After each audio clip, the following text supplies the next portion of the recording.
y'all. Welcome back to the Woman's Hustle, Thrills and Spills of Entrepreneurship. It's your girl, Coach K, tuning in with another dope session. Thank you so much for vibing out with us. If you have not already, please make sure you have subscribed to Upgraded Mindsets Media here on YouTube. But if you're listening on your favorite audio streaming platform, then make the Woman's Hustle one of your favorites so you do not miss these raw, uncut, and real episodes. If you see me on screen, then you see that I am not by myself. So I'm going to allow my guest the honor of introducing herself. Hello. Hello. Thank you so much for letting me be here today. My name is Amy Filter. I am first and foremost a nurse of a very long time, probably 25 years now in the community. But I'm also a very passionate suicide loss survivor, having lost my best friend, 12 years this summer. That seems crazy to say. And because of that, a huge, strong mental health advocate. And now, for the last 3 years, owner of This Little Light Breathwork, teaching people how to heal through conscious connected breath, connecting to their feelings, their emotions, and overall improving mental wellness, physical wellness, and spiritual wellness. I love it. All things holistic. That's right. That is so important. We don't talk about that enough. So I'm super excited to dive into some deep conversation with you about this today, Amy, Yeah. because I know we've had, previous conversation. I know you're passionate about it. I'm passionate about it. And a lot of times as women entrepreneurs, we will put that to the side to try to, focus on the business, but we can't operate our business and our best being if we're not in our best being. So Right. definitely Absolutely. excited to talk more a little bit about that. So please, you did share a little bit about your backstory, but I'd love for you to go a little bit more in depth and what got you here where you are today. Yeah. So, if you're a part of that club, the Suicide Loss Club, unfortunately, you remember the date. My date was August 15th of 2013. Early in the morning, my best friend died by suicide locally in Bloomington, and really since that day, my life's been different. Mm. Right. Um, what I learned through my grief process is that it is probably by far, I would say, besides the loss of a child, one of the hardest losses that anybody has to endure. So, with that, my nervous system was a mess. It was an Mm. absolute mess. And I learned through talk therapy, EMDR, all the things that I had some control over that, and that helped to a degree. But my biggest passion was when I found what helped me the most, which is that conscious connected breath work. And that ability to come into my own body after going through the depth of that trauma was something that I really can't put words to. I can remember the moment, the exact, I was literally Right. right around the corner in my house Right. when I did it. But finding that safety after having gone through that depth of trauma it's just priceless. Yeah. So that's what started it. And it's been a journey, as we talked about, ups and downs in my own healing process. Absolutely. But that is why I'm super passionate to provide this opportunity for others to see what healing it can really Mm, offer. I'm absolutely, I love it. First off, let me just say, I'm so proud of you for taking the journey and beginning the healing. Hmm. Because although we know that it's something that, you'll never get over, and I'll use those air quotes, I just can say that you actually taking that journey, not only for yourself, but also putting things in motion for others to be able to do the same thing. That's what advocacy is all about. Sometimes we do have to take our stories and turn them into inspiration for others to want to make those changes themselves. Yeah. So I really, really do appreciate you stepping in and being so passionate about wanting to do that, not only through advocacy work, through nursing, Hmm. but also beginning your business, Yeah. because I know when you started that, I can almost guarantee that that was definitely right there in alignment with like, hey, I want to help this, but it's also for this as well. Yeah, absolutely. Yeah, there's many reasons why I'm still pushing, right? Still Absolutely. pushing on. Yeah. Yeah, Absolutely. it is. I know, and even with your line of business, I know you see a lot of people who are just kind of stuck in their grief and their Yes. traumas. I actually was someone that was stuck in that a lot. I suppressed my emotions so much. I love doing for people, love providing and being an aid and assistant for somebody for people, but the one thing that I wasn't that for myself. Mhm. And you know how we have this outdated belief that, oh, if I just pour and help everybody else, it's going to come back and help me in the end. Yeah, that's just not true. No. So that is not true. And 2020 was that moment for me to really like say, I can't do this anymore. Okay. Like I really had to make that transformational moment. So, Mhm. um, with like can to share a little bit more about like what you do when it comes to like our breath work and kind of tell us a little bit more how all those things connect. Yeah. Um, so similar story to what you said, 2020 was yours, 2018 was mine. Mm, I pushed and I pushed through my grief. Um, really didn't do any therapy at all until my body was like, you need to do something. It wasn't my mm, brain, it was my body that was mm, giving me signs of increased panic, increased anxiety, lots of dysregulations. So that was my awareness, right? That was like my wake up call. And then I found this program that I did out of California, really through the course of frustration. I mm, was doing some mental health work in the system for about maybe 2 or 3 years. And because I wanted to start with my grief and put advocacy to work, right. right? In true traditional nursing, I found that we do a great job of putting band aids on and Mm, recycling the same story, the talk same about it. problem, and not creating systemic change, even today in 2025. Yeah, So that's facts. through a conversation, I feel like it was God led. It just kind of came up. I said, I have no idea what you're talking about, but I'll try it. And so I tried it myself, and that's when I was able to say, "Whoa, Mm. where has this been?" And why did I know about it 5 years ago? Yeah. Because I found that stillness in my body, I found that safety, and I found a peace that I have never experienced before. Ooh. Side note, I don't really believe a whole lot in meds. Not that that's a problem, but for me, I don't take them because it alters how I feel. Yeah. But it gave me that sense of calm that I would assume medication can give to Mm, others. That immediate pop it in and you feel something. yeah. So I was able to feel that sense of safety. So that is kind of where it all began. That frustration that I had, the grief that I had, Yeah. seeing that cycle over and over and over again, and having these patients come back to me with still feeling pretty miserable, Yeah. but what else could I do? And going back to that Yeah. holistic piece, that the breath is ours. It's always there. It's always available. We just have to learn how to use it. Yeah, and I think that let me be honest, like I agree with you because we've been systematically programmed to believe that medication is supposed to stop and take care of everything. Right. But we know some people don't want to talk about that, but Right. I have no problem discussing it Mhm. that medication is not there to cure, it is there to treat symptoms. Right. And because all you're doing is treating symptoms, nothing is getting resolved. Yes. So I love that there are so many other resources out here holistically that one can actually explore. I love that you even said, you know what, let me try it because I'm tired of feeling this way. Yeah. Let me just try it out and see. Kudos to you for taking that step, getting uncomfortable and doing something outside of what your norm was looking like at that time. We are Yeah. so scared to do that, so fearful. We We are. are embedded to say, oh, no, no, this is how I'm used to doing things. Just because you're used to doing things that way doesn't mean that you still should continue to do things that way. Yeah. And I really love that you stepped out. When was it that moment that you decided?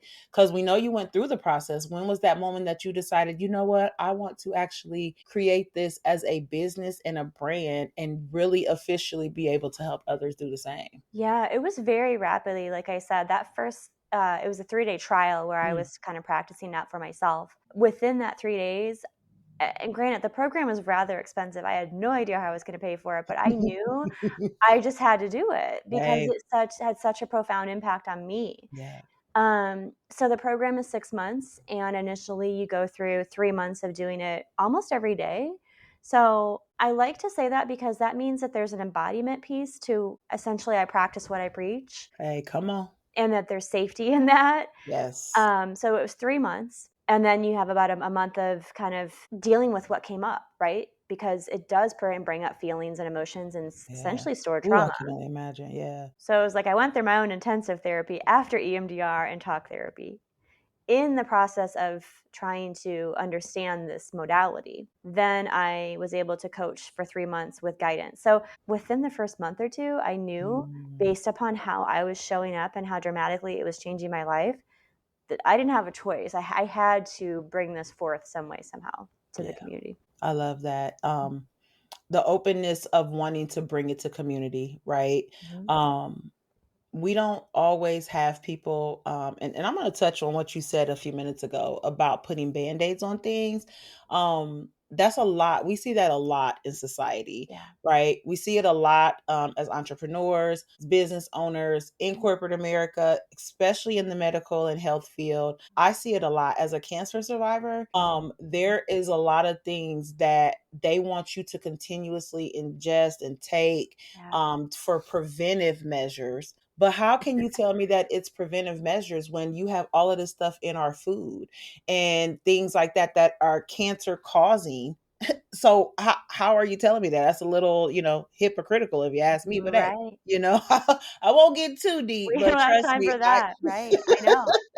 Yeah. but like just being able to step into your purpose. I love that you were able to identify that and understand, like, hey, this is something that I'm going to go ahead and explore further. You didn't worry about the financial side of things, right? Mhm. Now I tell people all the time because they're like, oh, it is, it is about money. It is to It some degree, is. but if you lead with that, that's where your struggle is going to come into play. Yep. I'm not telling people that they should not want to, worry about their financial Right. well Right. being. But let's be real, when you have something that is aligning with your purpose, you're identifying with your purpose. Mhm. And sometimes you've got to put that to and trust that process. And I'm so glad that you decided to do that. Yeah, as you bring that up, I was thinking during some of these sessions that I was doing, the very first day that we practiced coaching others, right, and then Yeah. giving feedback, I was so emotional because it was like I couldn't put words to it. Yeah. And the mentor said, "You found your home." And Mm. I just lost it. But it's true Oh, because I yeah. felt like I finally found my place through everything that I went through to feel like there is true purpose in giving that back. I love that, Amy. I love that. I'm so Yeah. happy like to hear that. Like just to hear you speak about it, you can tell that you're so passionate about it. Now, when it comes to the services and stuff that you offer, Yeah. how do you like implement that within community? Yeah. Is it something that you have presented? Are you out here basically trying to say, hey, guess what? Is there any form of good feedback and bad feedback? I'd love to hear your insight on that. Yeah. Um, I am open to any way, shape, or form to provide the service to the community. So, some things I have done that have not been received yet. Groups in the community, working with other mental health organizations, right? Trying to partnering with that because again, it's different. Yeah. So if the system's not working and what we're doing is creating just a cycle, Come on. let's consider a different option. Number Talk one, talk about it. that's a work in progress. We haven't gotten there yet, Right. unfortunately. So what I find myself doing is I have hosted a lot of groups with grief primarily. That's what I know best, right? So I do work with other nonprofits within Central Illinois Mhm. to handle and hold spaces for that. I love it. I think we spoke about. I'm finding that I am kind of creating a niche without really searching that out. A lot of women are coming to me with extensive trauma. That can look like anything, Yeah. the depths from childhood or something recent, whatever it may be. So, holding very gentle spaces for people within that environment. I also help kids. I've subbed at the local school district, so working with some kiddos. So I do groups, I do one-on-ones. Again, really trying to grow within the community to get people to understand, yes, on a smaller scale, Right. personal one-to-one, that is wonderful. But like you said, I'm so passionate that I just really want others to connect so that we can build bigger programs, do something more sustainable, have Central Illinois kind of catch up to speed, right? That part. The East Coast, the West Coast, they've been doing this for a while. The UK, they're on it. Yeah, We just need to kind of switch it up a little bit here we do. in the Midwest. I agree. I definitely agree. As an advocate for NAMI, and actually even in the Midwest or the Central Illinois area, Yeah. we are definitely behind. I just recently went for training for a family support facilitator for NAMI, and just up in that area, they are making so many strides. Like Yeah. they have so many resources available for those that have lived experiences. They have things that people be able to just walk in if they're in crisis, Yep. like that. To see that up in that area, because honestly, I didn't even know that that type of stuff was Right. existing in Illinois. Right. Like you said, the West Coast, the East Coast, they're definitely a little more ahead. But Sure. really, what I want people to understand, that I want us to normalize the conversation surrounding mental health, mental illness, mental awareness, All of it. because we don't. Now, I'm not saying that us with mental health, because sometimes I'm actually noticing where it's like becoming a trend, right? Where people are Hmm. just talking about it because it's trending. Yes. But you've got to find kind of your tribe when it comes to that. You've got the people that are going to talk about it, but you've got the people that may not be talking as much, but you see their action. Yeah. Like for you, you see action. You're like, hey, I've been in schools, I've been this. I really love to get into the group spaces. I'm looking for collaborative efforts. That to me is action. Hmm. But when you have people that are just getting on social media with a post that's talking about it, but what are you doing after the fact? You know what I'm Right. saying? Yes.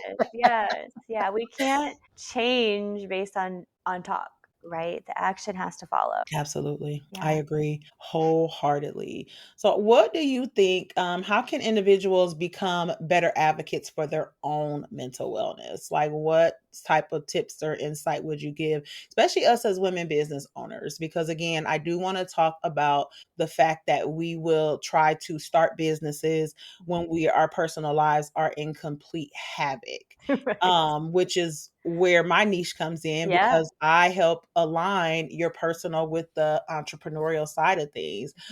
So, what do you believe that we could do to be better advocates for our own mental wellness? I think first and foremost, the biggest thing is transparency, right? Mhm. We may get together in the group and act like everything is great, but when it really comes down to connecting with people and actually utilizing that transparency, we all feel like there's something that we're missing out on or something that we could have additional support in. Maybe it's not even business related, maybe it's Right. something totally different. That's true. But just to start with transparency so that you can trust that you can build that connection. I Um, that's a massive suicide prevention too. Social connection, community, um, evidence based that shows that that helps long term agree. create sustainable wellness for us. So I would say those are the two key things. And then finding time in your day. We're also busy, especially when we're trying to do our own things in business. We have a task list that's miles long, but um, Absolutely. today I was asked by a client, "Do you practice daily?" And I do in some way, shape, or form. Yeah. Sometimes it's an hour long every day. Sometimes it's just 10 minutes, Yeah. depending on what I have going on. But I integrate that throughout the day as well. Because when you think about the nervous system, it can real quickly stay over here or stay over here. So we have to constantly go back to realigning or at least having that flexibility. I love it. So I try to do what I can throughout the day, whether it's little walks, colder therapy as I wash my hands. I'm a big advocate for hot tea. I'm always drinking that warm tea.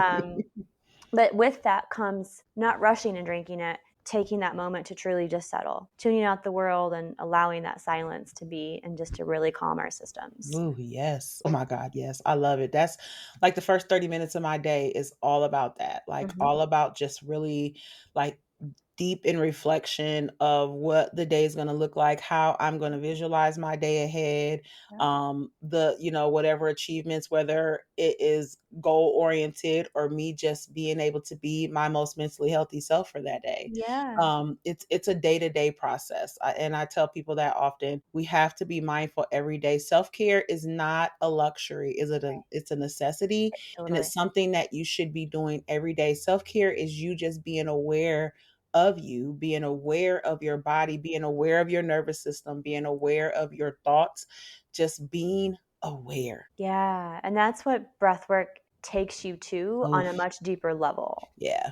Yeah. I love that. I love it. I love it. We'll definitely have to get that tried out here. I definitely am gonna feel Yeah. like I need to try that out because I do my meditation and things like that, but I'm always open for things that are going to, heighten me in on that level. You Yep. know what I'm saying? Because I still have my moments and I tell people all the time, I am not perfect by any means. Right. I can sit up here and talk about and advocate and talk about things to keep you positive. And I could wake up tomorrow and be like, oh my God, I don't want to do anything. But, the one thing that I've embraced about that, Amy, is it's okay to be that way. Yeah. I Yeah. will log off. Yeah. I'll tell clients, hey, I'm unreachable today, the next couple days. I need that time to reset for myself. Yeah. And it's okay. I want Yeah. us to understand as business owners that it's okay to do that. Yeah, absolutely. I mean, I think between the two of us, we can speak to that. So, yeah, Man, I'm an open book. I absolutely. and that's I feel like what kind of helps build that trust too. Like, Yeah. don't hold back. No, do not hold back. Well, I would just love for you to kind of share like one final lesson Mhm. or words of insight, words of encouragement about combining our mindset and our mental wellness, but also our business growth as well. Because those that are listening to this are either in the visionary stage of entrepreneurship, they're on the journey, but they may be stuck or they may be scaling. But one thing that I love about this podcast is it reaches every one of them to give them some form of motivational insight. So I'd love for you to share some. Yeah, I think not to discredit the nursing profession, but I'll use it as an example. A lot of times women feel like they fall into certain categories and that's that. That's the way of life. I'm on this path and I need to stay on that path. I can't veer off. My biggest advice is to continue to listen to your heart. Mhm. And if there's purpose that continues to show up, lean into that, trust it, and be your biggest self advocate. Dream big. Yes. We're not meant to live in a world that's small. And that doesn't mean that every day in entrepreneurship is easy. Right. But if that dream is there and it keeps coming up over and over and over again, you kind of owe it to yourself to just take it day by day, bit by bit, Yep. break it up, but keep staying on the path. I love it. I was in sales for quite a bit, and this manager, it wasn't said to me, but to somebody through me, so I heard it. But he said, the best thing you can do is to keep getting your car out of the garage and keep driving forward. Mm, Because obviously in sales, you're driving a lot. So that's that. I love it. Take I it day love by it. day. Yep, day by day. I love it. I love it. Yeah. So what's upcoming for you? Anything and insightful that 2025 is bringing for you? As we record, we're in towards the end of Mental Health Awareness Month, but for me and I know for you that's every day. So what's coming up for you and the business? Yeah. It's not there yet, but I'm looking to grow a program. Probably more for the niche of the women, like I was speaking about, that Mhm. have any sort of trauma that they're either feeling stuck with or ready to move past or to see it differently. So that's going to be coming. I'm working on my grief certification. So that Love should it. be done by the end of the year, hopefully. And just continuing to partner with communities. So, continuing to expand within Central Illinois and hopefully even beyond that. I speak it into existence and it shall come. That's right. That's right. I love it. Please let the listeners know, Amy, where they can find you at on social, website, all that good stuff. Yeah. So, it is This Little Light Breathwork, Instagram and Facebook. And then email is info@thislittlelightbreathwork.com. I love it. And all that information will be listed in the podcast notes, guys. So you'll be able to get quick access to learn more about Amy, check out her website, learn more about the services that she offers. And if you are in the Central Illinois area, you'll be able to connect and bring some positive collaborations, which I know we need so much in our communities. So I so appreciate you being here. I do too. Continue to do what you're doing. You glow with it. Oh, thank you. I so appreciate you utilizing, the traumas of your past to be able to advocate for our future. So thank you for doing Yeah, that. I appreciate you for being an advocate as well with everything that you're doing. Thank you so much. All right, guys, we are going to get out of here. But if you have not subscribed to The Woman's Hustle, please make sure you are favoriting right now. Make sure you have subscribed to the YouTube channel, which is Upgraded Mindsets and Media. If you have questions, wanting to learn more about being a guest on The Woman's Hustle, Thrills and Spills of Entrepreneurship, then make sure you reach out. Let's schedule a chat. Let's learn more about what you do and how you are empowering others through your business. All right. I appreciate y'all for tuning in. Stay empowered.